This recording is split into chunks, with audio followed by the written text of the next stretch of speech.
হলো কিভাবে? বলেন না, যারা শিয়া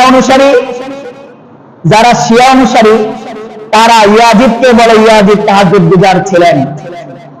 আমার ক্ষুদ্র স্টাডিতে আমি কোথাও পাই না ইয়াজিদ তাহাজ্জুদ করেছে। ইয়াজিদ তাহাজ্জুদ করেছে আমি কখনো ইতিহাসে পাই নাই। মেরে মাহতারাম আজিজ, দোস্ত বুজুর্গ, সাহাবীদের ঘরে হযরত আমির মুআবিয়া একাধিক বিয়ে করেছে,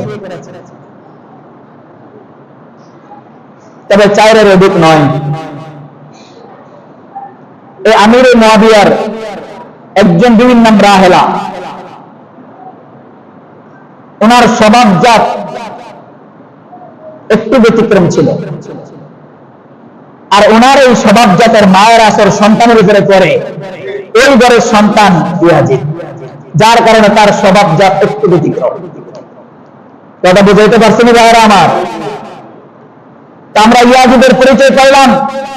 এবার আসেন আমরা হযরত হাসান হোসেন রাদিয়াল্লাহু আনহুমা এর একটু পরিচয় নেই। আল্লাহ রাসূল একখানা হাদিসের ভিতরে বলেন, মান আহাব্বাহুমা ফাকাদ আহাব্বানি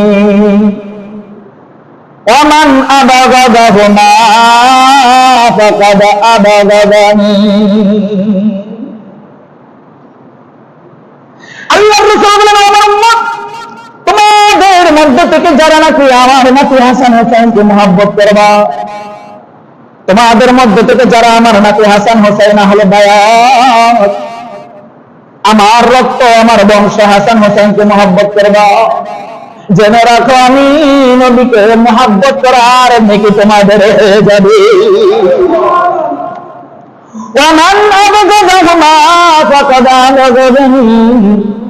ও আমার উম্মত, তোমাদের মধ্য থেকে যারা নাকি আমার নাতি হাসান এবং হোসেনের বিরোধিতা করবা, তোমাদের মধ্য থেকে যে ব্যক্তি আমার নাতি হাসান হোসেনের বিরোধিতা করবা, আমার নাতি হাসান হোসেনকে অপমান করবা, অপদস্থ করবা, আমার নাতি হাসান হোসেনকে অপমান অপদস্থ করার মানে হলো আমি সাইয়্যিদুল মুরসালিন নবী মুহাম্মদকে অপমান করা, ঠিক না বেঠিক? এখন এই 10 মুহররমের ভিতরে শিয়া ভাইরা যে সমস্ত তাজিয়া মিছিল বের করে, তাজিয়া মিছিলের ভিতরে হাসান হোসেন শেষ পর্যন্ত বলতে বলতে হোসেন হোসেন হোসেন হোসেন বলে যে তাজিয়া মিছিল করে, আমি আপনাদের বিবেকমান মুসলমানদের কাছে জানতে চাই, হাসান এবং হোসেন রাদিয়াল্লাহু তাআলা আনহুর নামটাকে যে বিকৃত করে তারা উচ্চারণ করে, এতে কি হাসান হোসেনকে মহব্বত করা হলো নাকি হাসান হোসেনের বিরোধিতা করা হলো? তোমরা হযরত হাসান হোসেনকে মহব্বত করতে গিয়ে, হযরত হাসান হোসেনকে ভালোবাসতে গিয়ে তোমরা যেভাবে হাসান হোসেনের নামটাকে বিকৃত করো, আমি বলি জেনে রাখো, এটা আশিকে হোসেন হবে না, এটা আশিকে হাসান হবে না, বলতে এটা ইয়াজিদ মার্কা আশিকের নামান্তর হবে, ঠিক না বেঠিক? এটা ইয়াজিদ মার্কা মহব্বতের পরিচয় হবে। আর ইয়াজিদ মার্কা মহব্বত নিয়া কখনো হাসান হোসেনের মহব্বত প্রকাশ করা যাবে না বাবা। হাসান হোসেনের যদি মহব্বত প্রকাশ করতে চাও, আল্লাহর নবীর তরিকা, আল্লাহর নবীর বাতানো মোতাবেক মহব্বত করা লাগবে, ঠিক না বেঠিক? আল্লাহর নবী হযরত হাসান হোসেনকে কি পরিমাণ মহব্বত করতেন? হযরত হাসান রাদিয়াল্লাহু তাআলা আনহুর বয়স যখন 7 বছর, হযরত হোসেন রাদিয়াল্লাহু তাআলা আনহুর বয়স মাত্র 3.5-4 বছর। কথা বলতে পারেনি? বলেন না, কথা বলতে পারে?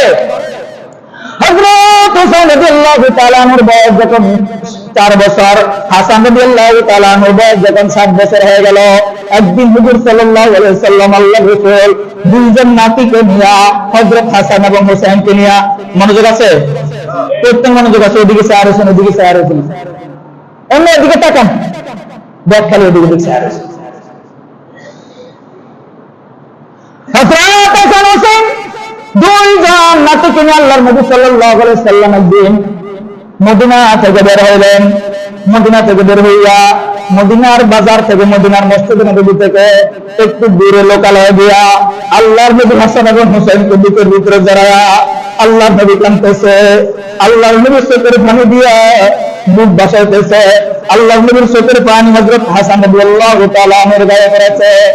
আল্লাহর নবী যখন এরকম হযরত হাসান হোসেন তুমি কান্দে, আল্লাহর নবীর সবচেয়ে ছোট চাচা হযরত আব্বাস রাদিয়াল্লাহু তাআলা আনহুর স্ত্রী উম্মে ফজল, হযরত আব্বাস রাদিয়াল্লাহু তাআলা আনহুর স্ত্রী উম্মে ফজল যখন দেখলেন আল্লাহর নবী হাসান হোসেনকে বুকের সাথে জড়ায়া চোখের পানি ছেড়ে দিয়ে কান্দে, আল্লাহর নবীকে প্রশ্ন করলেন, ও নবী, ও চাচা, আপনি কেন কান্দেন? হাসান হোসেন কি অসুস্থ হয়ে গেছে? হাসান হোসেনের কি জ্বর না ঠান্ডা লাগছে? ও আল্লাহর নবী আপনি কেন কান্দেন? এবার আল্লাহর রাসূলকে যখন চাচি প্রশ্ন করছে, আল্লাহর নবী সাল্লাল্লাহু আলাইহি সাল্লাম চাচি জানতে বলে, ও চাচি আম্মা, আমি আমার হাসান হোসেনের অসুস্থতার জন্য কান্দি না, আমার হাসান হোসেনের জ্বর নেই, আমার হাসান হোসেনের ঠান্ডা লাগে নাই, আমার হাসান হোসেনের কিছু হয় নাই। ও চাচি আম্মা, আমি কেন কান্দি আপনি কি জানেন? আল্লাহর নবী সাল্লাল্লাহু আলাইহি সাল্লাম তার চাচি আম্মা উম্মে ফজলকে বলে, ও চাচি আম্মা, এই মুহূর্তে জিবরাইল আমিন, এই মুহূর্তে জিবরাইল আমিন ইরাকের ময়দান থেকে কারবালার প্রান্তর থেকে এক মুষ্টি মাটি আনছেন, রক্ত মাখা মাটি আইনা জিবরাইল আমি নবী মুহাম্মদের হাতে দিছে। আমি নবী মুহাম্মদের হাতে দেওয়ার পর জিবরাইল বললেন, ইয়া রাসূলুল্লাহ, মাটিটা একটু সঙ্গেন। আমি মাটিটা যখন নাকের সাথে নিলাম, সঙ্গিয়া দেখি ওই মাটি থেকে আমার নাতি হুসাইনের রক্তের আমি গ্রান হয়ে গেলাম। আমি যখন মাটি থেকে রক্তের গ্রান হয়ে গেলাম, তখন আমি জিবরাইলকে প্রশ্ন করলাম, ও ভাই জিবরাইল, এই মাটি থেকে তো আমার কলিজার টুকরা নাতি হুসাইনের রক্তের গ্রান পাওয়া যায়, কিছুই তো বুঝলাম না। এবার জিবরাইল বলে, ইয়া রাসূলুল্লাহ, ইয়া হাবিবাল্লাহ, আপনি পৃথিবীর মুক্ত বিদায় হওয়ার পর 61 হিজরিতে 60 হিজরি অতিবাহিত হওয়ার পর 61 হিজরি যখন শুরু হবে, আপনার নাতি হুসাইন 10 মুহররম কারবালার ময়দানে প্রান্তরে শহীদ হয়ে যাবে। যখন নাকি জিবরাইল আমি নবী মুহাম্মদের কাছে এই সংবাদ দিলেন, আমি নবী মুহাম্মদ আর তখন স্থির থাকতে পারি নাই, কারণ আমি আমার নাতি হাসান হোসেনকে কলিজার চাইতে মহব্বত করি। আমি আমার নাতি হাসান হোসেনকে অত্যন্ত মহব্বত করি। হাসান হোসেনের এই সংবাদ শুনে, হোসেনের সংবাদ শুনে আমি নবী আর স্থির থাকতে পারি না, এই জন্য কান্দি। আমি এই মাটিটা একটা বোতলের ভিতরে ভরে দিলাম, এই বোতলটা আপনার কাছে আমানত রাখলাম। আপনি পৃথিবীর বুকে বিদায় হওয়ার পর পর্যায়ক্রমে আমার আহলে বায়াতদের হাতে দিবেন, আর বলে দিবেন গোপন সংবাদ, যেই দিন নাকি এই মাটিটা রক্তটা একবারে শুকিয়ে যাবে, বোতলের ভিতরে রক্তটা যখন শুকিয়ে যাবে, তখন দেখবা এই দিন আমার নাতি হাসান, আমার নাতি হুসাইন কারবালার প্রান্তরে শহীদ হয়ে গেছে।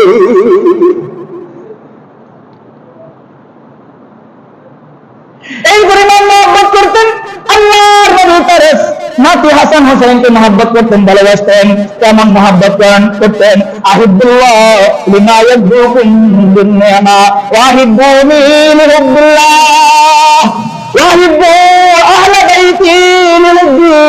এই দুনিয়ার মানুষ, তোমরা আমার আহলে বায়াত হাসান হোসেনকে মহব্বত করবা, আমার নাতি হাসান হোসেনকে মহব্বত করবা। কেন করবা জানো? তোমরা না আমি নবী মুহাম্মদকে মহব্বত করো। আমি নবীকে মহব্বত করার ভালোবাসার কারণে, আমি নবী মুহাম্মদকে মহব্বত ভালোবাসার কারণে তোমরা আমার নাতি হাসান হোসেনকে মহব্বত করবা, ভালোবাসবা। এটা আমি নবী মুহাম্মদকে ভালোবাসার প্রমাণ হয়ে যাবে।